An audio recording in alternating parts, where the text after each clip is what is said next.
सी। Okay, good हो गया ना।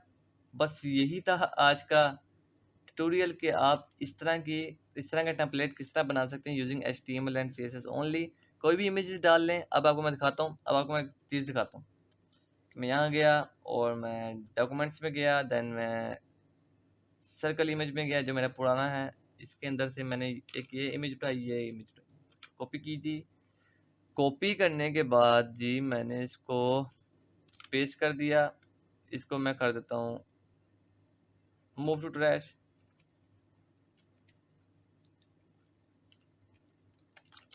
फेसबुक, फेसबुक, ओके, यहाँ पे फेसबुक, इस वाले को फेसबुक 1 या 2 था मेरे ख्याल से, मैं देख लेता हूँ अभी। ओके जी, फेसबुक 1 और फेसबुक 2 दोनों ही नहीं आई। उसकी वजह क्या है? उसकी वजह ये है कि जेपीजी और जेपीजी फाइल है। अभी देख लेते हैं। ओके जी, फेसबुक 2 है और ये जेपीजी फाइल है। इसको मैं फेसबुक 2 कर देता हूँ। सी जी, इमेज आ गई। और एक और इमेज रहेगी ये वाली, तो ये जेपीईजी है, जेपैक एक्सटेंशन है, तो यहाँ पे जेपीईजी सिंपल लगा देना है। और सी दूसरी इमेज, मैं बताने का मकसद ये था कि ज़रूरी नहीं मेरी इमेज यूज़ करें, कोई भी इमेज को यूज़ करके आप इस तरह का टेम्पलेट बना सकते हैं। Thanks for watching this video.